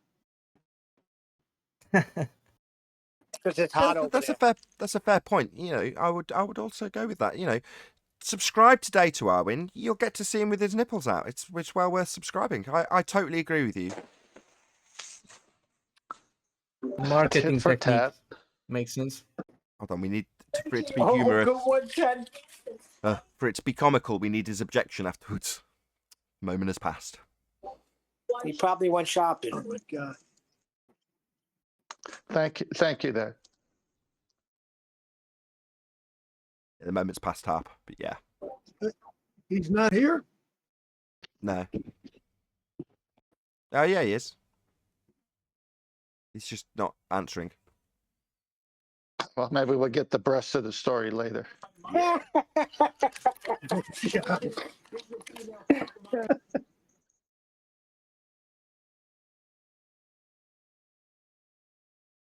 I'll wait for that, Tim. Again. Well, we'll nip it in the bud. Let's get to the nub of this conversation and Oh, then move boy. Stop milking it. on. Stop milking it. That was good.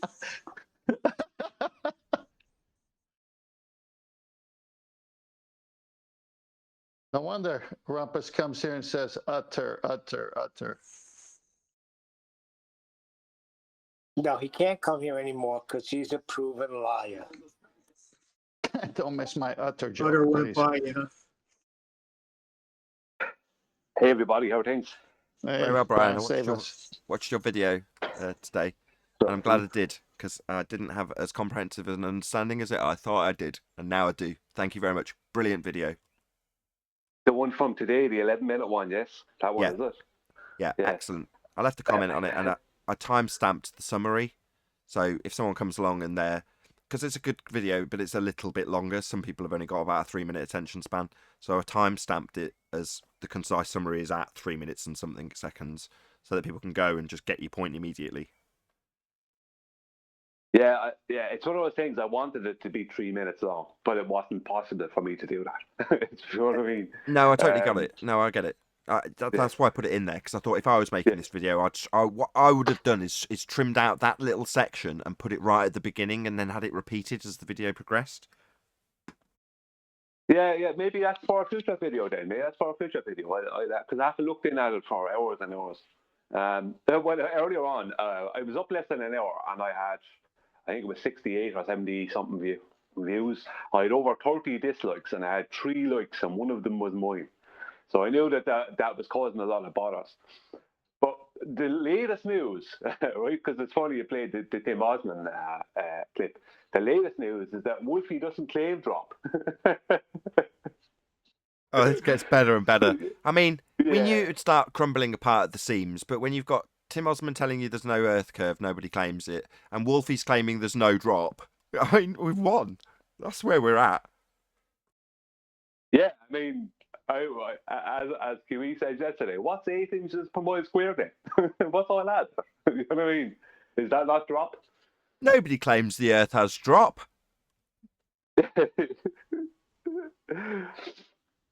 Yeah, they're screwed because the chord line, which is the center of the wing, if you look at the wing side on, just a very quick, brief summary for people listening. If you look at a wing side on, there's a thing called a chord line, which is a line that runs through the center of it. Now, that chord line cannot go below horizontal because once it does, they start losing all lift. If it goes, let's say, 0.5 of a degree below horizontal, they lose probably about 85 to 90% of their lift. If it goes about a degree to 2 degrees below horizontal, they have no lift. So it makes it absolutely an impossibility to fly it around the globe Earth without constantly losing lift, let's just say. You'd have to constantly be falling out of the sky and then readjusting. So if you were in a plane, the plane would have to be bringing its nose, or let's say its wing line below horizontal. So it's not even just the nose; it's the wing line. And what creates lift, the whole thing that creates lift, they're all things that are needed in flying, and some of them, like thrust, creates lift because it pushes down on the tail at the back, creates lift without them having to even do anything, because it causes a tilted airplane, which causes lift. They literally, if they use a lot of thrust, they have to push the nose down because otherwise they'll end up in a stall. Because if they use too much thrust, because it can happen where the plane ends up with the wings too far above horizontal, which takes away lift as well. So they have to have it a few above 1 degree and below kind of 10 or 11 degrees above horizontal to fly an airplane. But they don't. But Wolfie doesn't claim drop. Right. Well, he wouldn't, because from what I gleaned from your explanation, they're always above that angle, even if they're going really fast. So you're explaining that the quicker you're going, the more thrust you've got, the more the tail's going to be trying to push the aircraft in the opposite direction. So you have to adjust for that by nosing down, but you're never nosing below horizontal. No, I mean, there might be a few. There might be some jet fighters, let's just say, that may be able to bring their nose below horizontal. They might be designed that way because the B-52 bomber flies with its nose below horizontal, but its chord line is above horizontal because it's about the wings, not just the nose. Now, there's no other plane I know of. Yeah, aside from, I get what you're saying, because you could create, let's say for the sake of argument, you got rid of all the metal around the cockpit and replaced it all with glass. Well, yeah, okay, so what you're saying, that because you can look through the bottom edge of that plane, or furthermore, if you got a Concorde scenario where the nose literally tips for whatever reason, but that was actually with the captain inside. Well, yeah, okay, so the nose is technically pointing down because you've engineered it that way, but it doesn't mean that the angle of attack when it comes to the wings is going to be pointing down, though. No, I mean, 99% of planes will have their nose above horizontal. It's only like the likes of good that you said Concorde, because that may have been designed to have its nose down because it was doing such speed that it might need to constantly have a situation where its nose is being pushed down because of the lift it would generate. Because it's pushing down on the tail. But I know the B-52 bomber is the only one I could find that flies with its nose below horizontal. And the reason for that was because, and that's why they still use it, because they can see down below better, I think, and they can fly slower, whatever way it's designed. So obviously for bombing missions, that would be handy, I suppose. But every other, all Boeing, all Airbus, all everything else, every Cessna, they all fly with their nose above horizontal. And every plane has to fly with its chord line above horizontal. So anyone that says that the B-52 flies with its nose below horizontal, that's fine. Its chord line is above horizontal. So that's what matters. If that's not, there is no lift. So how did you go from that to Wolfie making the declaration that there isn't any drop? Oh, he made that declaration before I even made that video. He made that declaration on my previous. I'm after making 3 videos so far. I made another one yesterday. And that was a good bit longer.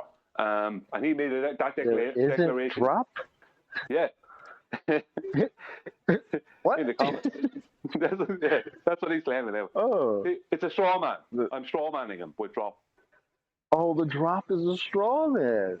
That's adorable. Oh, wow. So when it's another scenario, having only mentioned it about 10 minutes ago, where we point out that their claim is they're on a sphere with 8 inches per mile drop.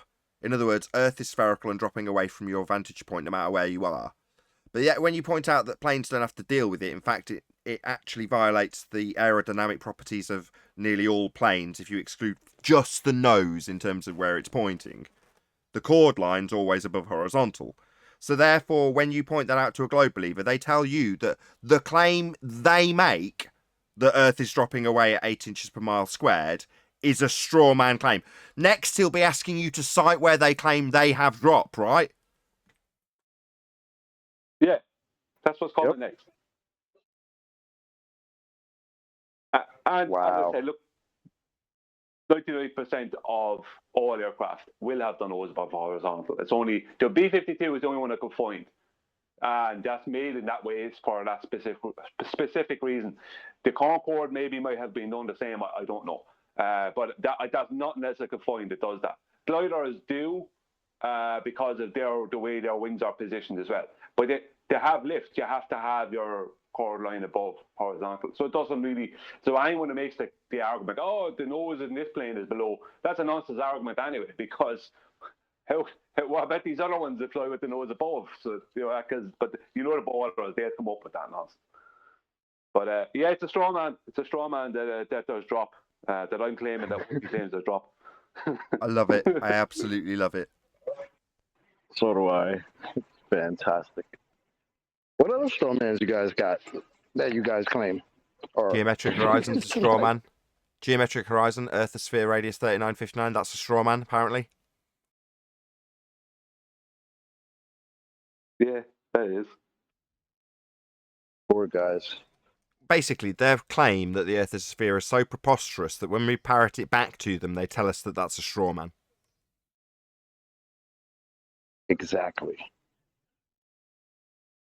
Something else that happened within the past 3 videos is the first one I brought out. I had 5 pilots telling me I was wrong about everything, basically. And a whole huge amount of trolls telling me I don't know what I'm talking about. I was wrong about everything in my first video.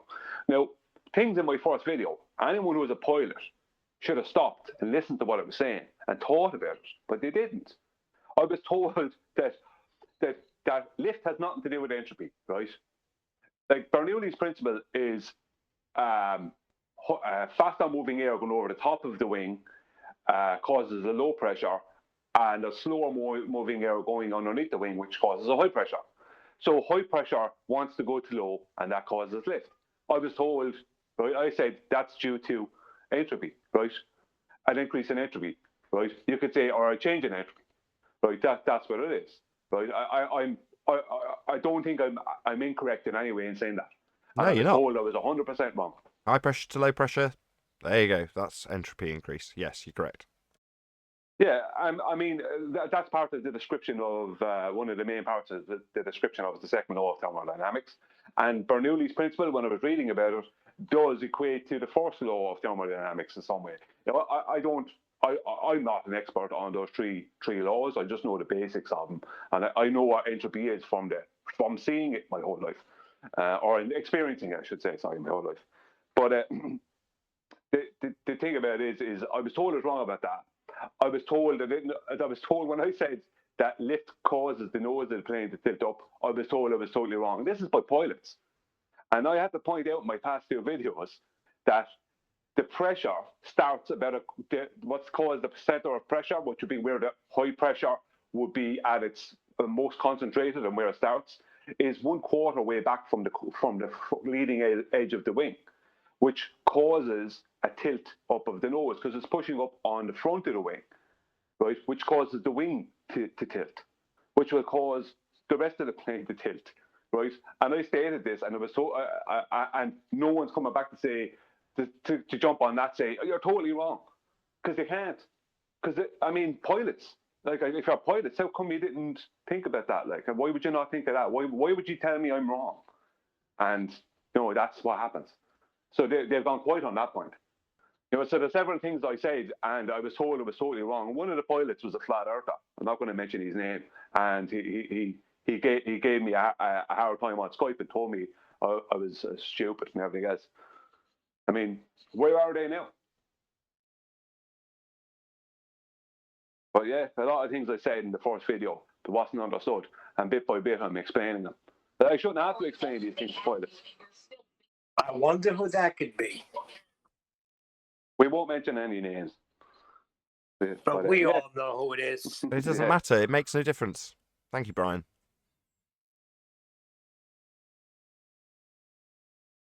But right. yeah, it's because their claim, not only it's our first argument was just like in QE's presentations, you can't have the nose of the plane, the nose of the aircraft, like commercial aircraft. You're better off saying for the audience, saying commercial aircraft at cruising altitude. That's what I always say. Won't fly with nose below horizontal. But now this is the reason why they won't. It's not just that they don't, right? It's that now the audience has the reason why they won't. They won't because there's no lift if they start doing that stuff.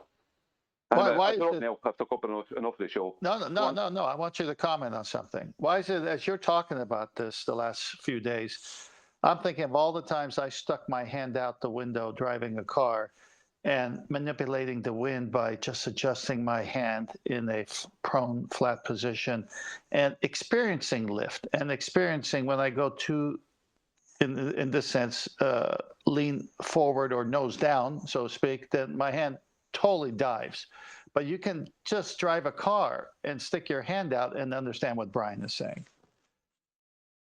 Yeah, everyone's done that as a kid, hasn't it? They've all done it. I do it now. Yeah.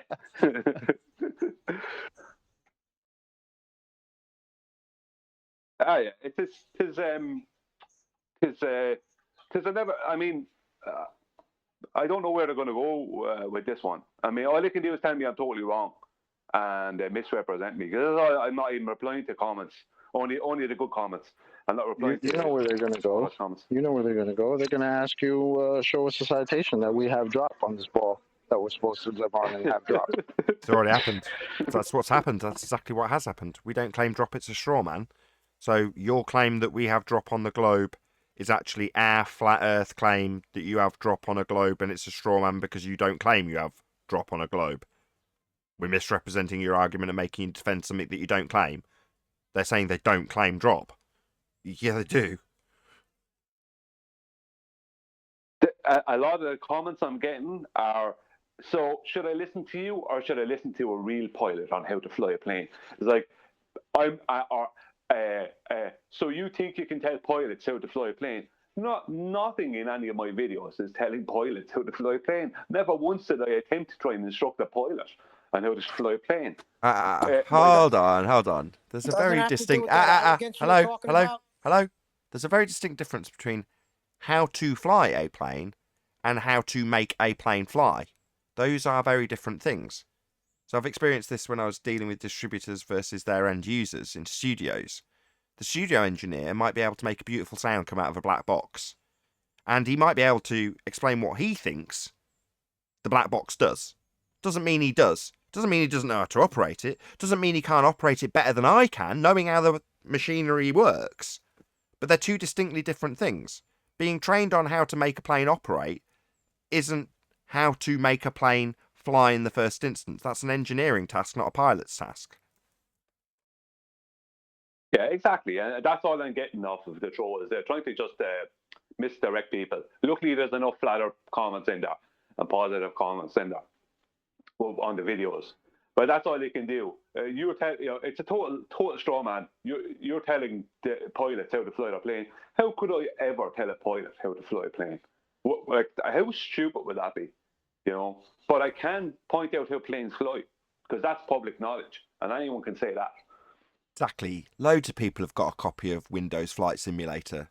Anybody can do that job. Yeah. It was the same thing before with the surveyors. You're telling surveyors how to do their job. No one ever told surveyors how to do their job, or engineers.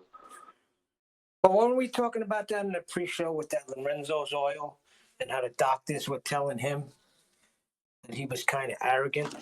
Is that the same kind of thing? Yeah, we're surveyors. Who are you to tell us how we survey the Earth? When we explain that we beg the question with a zenith to a presupposed spherical Earth based on a datum and then map it out with Euclidean, all flat, that means Earth's a sphere. Who are you to tell us otherwise? Yeah, I would suggest anybody to, if they want to go from A to B, and it's going to be a big distance and they're flying, I would suggest that if they could get Wolfie as their pilot, I would definitely get Wolfie as their pilot, because Wolfie is an excellent pilot. He's military for years and he's commercial now. He's be an excellent pilot. Wolfie's a certified dumbass. Doesn't mean he's not a good pilot. Doesn't mean he's not a good pilot. I don't care if he's a pilot. He's a fucking clown. Come outside of your show there, brother. I'll tear you a new asshole. Slap you half a sissy. He's a dumbass. But he's been my point Tell us how you really feel. May West. Okay, just let Brian summarize just to round out, and then we'll move on. Go ahead, Brian. Yeah, I'm just saying that I am in no way telling Wolfie how to fly a plane, or Blue Marble Science, or the Blue pilot Marble Trevor Austin. Science. Hang on. I'm only talking about flying an airplane. All these people have commercial licenses. They all fly. I'm not telling any of them how to fly.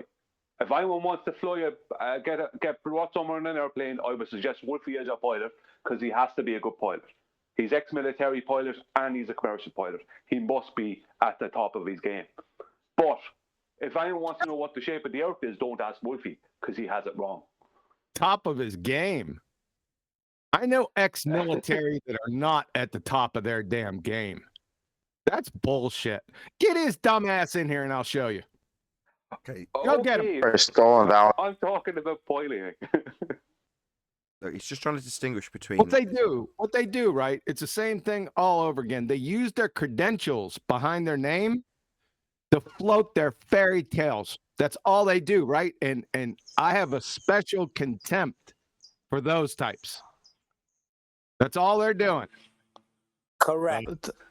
Did I hear Chocolate say they're stalling now? Oh, God. No, I didn't say that.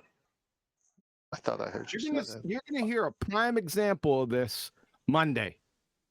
This little scenario of using your credentials to put forth your little fairy tales, but it blows up in their face every single time. Here's a classic example coming at you. Just what I'm talking about. Same goes for all of them. They don't have any credentials. They're average skanking file baltards. That's it. Who is the guy that? How do you know they're good pilots, though? Who was the guy that completely lost his rag? Pilot or not? I want to fly with him. Friggin' R.C. Meisty's a pilot too, right? I asked him the other day the difference between an explanation and a description. He couldn't tell me.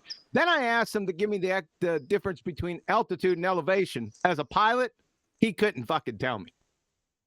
I mean, give me a break. Well, at least that explains his accelerated coffee cups now. He takes it on the plane. Everyone knows, right? Everyone knows you don't have to be a rocket scientist to figure it out. If you're flying over a sphere, right, with a certain amount of drop, then the plane has got to account for that and lose elevation to account for that curvature. I'm sorry, altitude. To account for that curvature. It's a duh. Right? I don't have to be an expert housing contractor to know that the refrigerator goes in the fucking kitchen. Okay? So, Wolfie, get your dumb ass in here. I'll leave you with the drop is a straw man now, John. Chocolate. Christ. Gotta be chocolate. Of course it is. Fucking show up and rumpus me. What did you have to add? Dropping a straw man now, man. Why are you mad? Please add something. Drop is a straw man. Oh. Yeah. Can you stop interrupting me while I'm interrupting you, man? What the hell? Terrible moderating. Wow. Okay, right, Chocolate, hold on a second. He's trying to communicate to you, John, that their position, specifically stated by Wolfie, is that the claim that there's drop is a straw man claim. That's what he's trying to get through to you. Yeah, and Roman Catholic Church, praying to the Virgin Mary is also a straw man too. That's about it. Makes as much sense as that. Who said the Pope was Catholic? Have you got a citation for that? Catholic means universal. Look, nobody claims bears shit in the woods. Citation, please. Yeah. But, right. I understand what Kiwi is saying because I don't have any qualifications. I left school at 15. And since in the past 6 years, I've dealt with lots of these ballers with supposed great qualifications.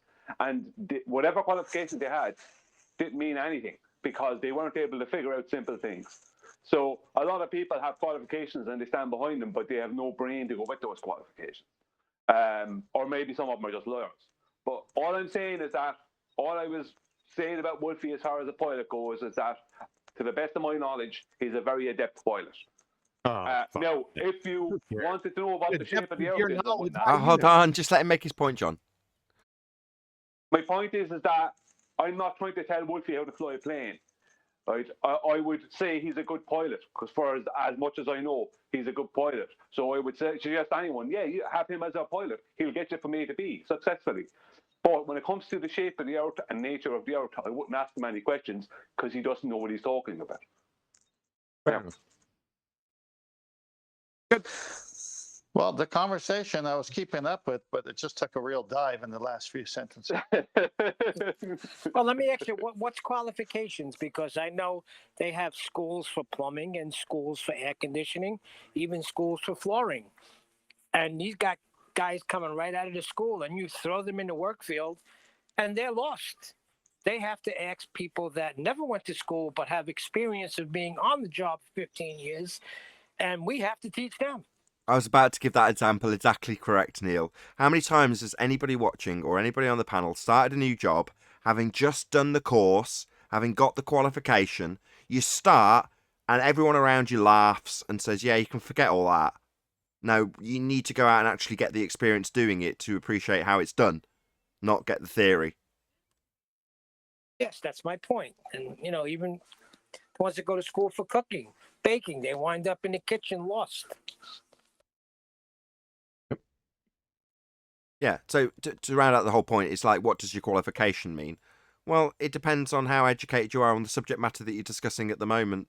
And if that's directly related to your PhD and you've got a great PhD in that subject, then you'll probably win the argument because you've got an exemplary knowledge. However, if you're a pilot, this is Brian's point, it doesn't mean you know anything about the nature of the reality of the world we inhabit just because you fly a plane. It means you know how to fly a plane. It means you should know better that the Earth's not a sphere and it's not spinning. So you know it unless you're a complete dumbass, which you are. So that I'm talking to you, Wolfie. Remember when I drug you around by your short hairs that many years ago? It'll happen again exponentially if you come on now, clown. I haven't listened to that idiot for years. I didn't even know he was still out here until Brian brought him up. I didn't even know he's a pilot. The guy hardly ever mentions it. Well, the reason I focused my past 3 videos on him is because he has been picking at flat earthers for 5 years now. And he has been attacking us and coming up with nonsense arguments. And like anyone says nothing against him, and they'll have an army of trolls in to defend him. Like he even had the neck to say to me, like he was trying to pull this angle with me on my comments on my second video from yesterday, was that I'm like he was saying that my first video had more views than any other video I had. It's like it seems that I'm using his name. He didn't state I was using his name, but he says his name seems to be drawing attention. He was implicating that maybe I'm using his name to gain views, right? He knew he was trying that. He was trying that angle, right? Sounds like delusions of grandeur. Yeah. Like I just ignored it, right? I just ignored it. It's the same thing. It's the same thing back in the day. Evotards. They used to do the same stuff. They used to wait to get, if they wrote something, right? And if they got like more likes, then that all of a sudden meant that they were correct or something. It's the same. It springs out of the Evotard mindset, right? It's the same little second grade ploy. You friggin' numpty dipshits. Who cares? Come on out here. It's an appeal to consensus fallacy. Get me. I was We'll going have to say that. the show right now. Somebody go get his dumbass. Yeah, but that's why I've focused these 3 videos on Wolfie. I was going to do it a while back before the Randy thing started, but that took it away. Randy. But see, this is the thing. Wolfie's making a claim since 2016, and I have it on video. His exact claim, and I have a screenshot of a comment from this week of the exact same claim. Right, that's 5 years, same claim, no supporting evidence, and that's But what's that's his why- answer for the Black Swan, Brian? Does he say anything about that? Well, I never even got to have that conversation with him, Neil. The point I'm making is that he's attacking us for 5 years with armies of trolls and calling us, and he has a big channel, and he's attacking us publicly, calling us, not calling us names, but being condescending to us, and coming up with stupid arguments like EQ mounts and all this other nonsense. He has Yeah. a claim out there for 5 years, and he has no support for that claim, and that's my point. Yeah, I want to thank him for bringing out that EQ mount to have your little trolls parrot that shit. It was like watermelon hanging side curveballs. It's just freaking jacking them yard. So thanks a lot, Wolfie. Clown. Keep going. Let him talk.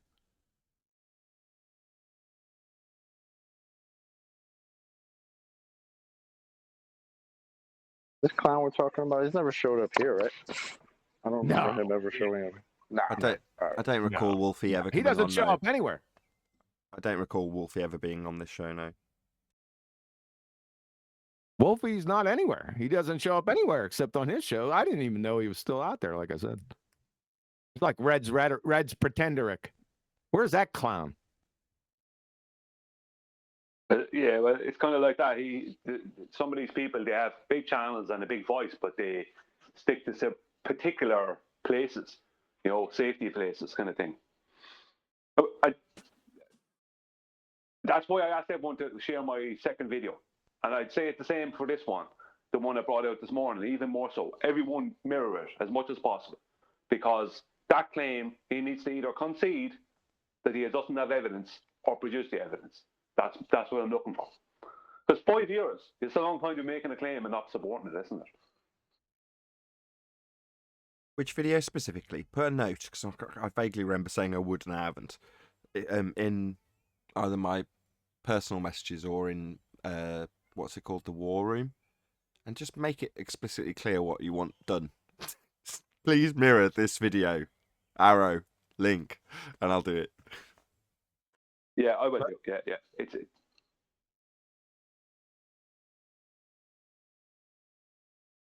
Yeah, no bother. Same goes for you, QE. But that's in advance because I already know what's coming out. It hasn't come out yet. Yeah, all I want is my latest one, the one you watched this morning. Just mirror that and get as many people to mirror it as possible. That's the shortest video. It's the easiest one. If people look at my channel, they'll see the episode before. Yeah, I totally agree. I'll do the same as you have, Brian, and leech off the good name of Wolfie to get views. Yeah.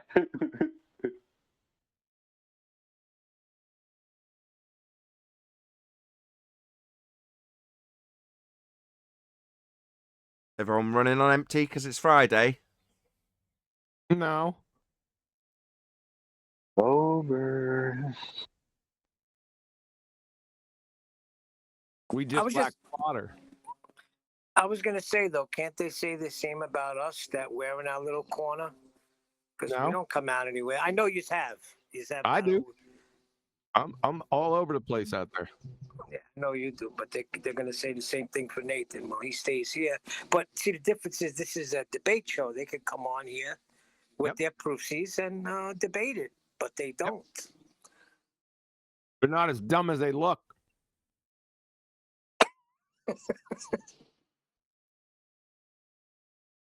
Some of them are dumber. That woman who came on the other day, wow, unbelievable.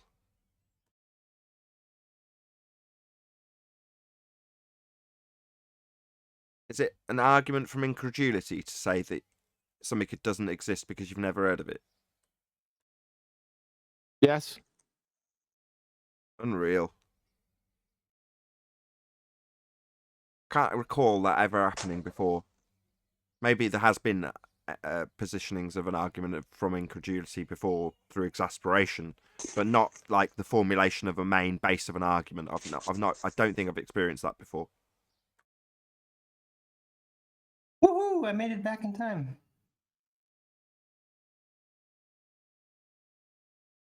We Yeah, I discussed was- your nipples already. No, I was going to say the problem with arguing with pilots is they're always looking down at you.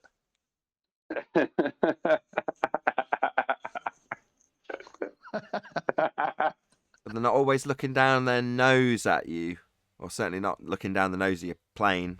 Yeah, that's right. Did any listen to Flatside and his thing with Randy? Yes, I did. Randy was pretty foul, wasn't he, in his behaviour? I mean, that's uncalled for. You know, He's a dumbass. He's got dumbass written all over him. I only watched a few minutes of it. He wanted to know about Flatzoid subscribers. That's when you know you got Deuce 7 offsuit. You fucking clown, you. Oh, he You better was hope there. you never run into me out there, friend. I'm gonna hang you from a fucking yard arm. He went to the subs. Ah, bro. Snatched your own wig off, huh, bro? That's a damn shame.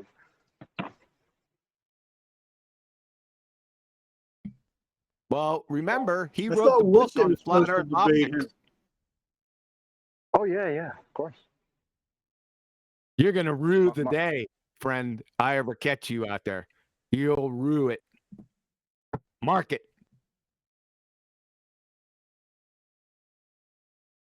That I goes ordered for that any book. of you bald. That goes for any of you bald tart idiots. You want to take a shot at the title? You know where you can find me. Come on, Somebody called me. make my day. No, Arwin. No. No. No. Okay.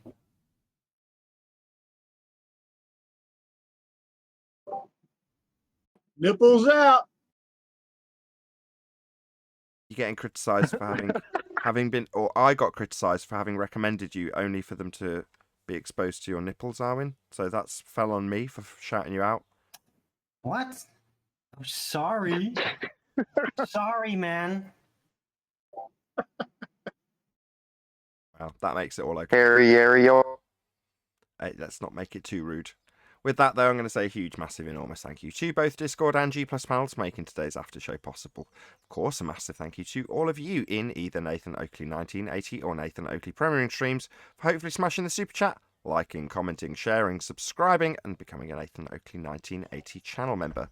Also, below this video, you can get £50 for swapping your UK electricity supplier to Octopus Energy. I've been Nathan Oakley, and I'll see you all in the next video.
What a day! What a lovely day!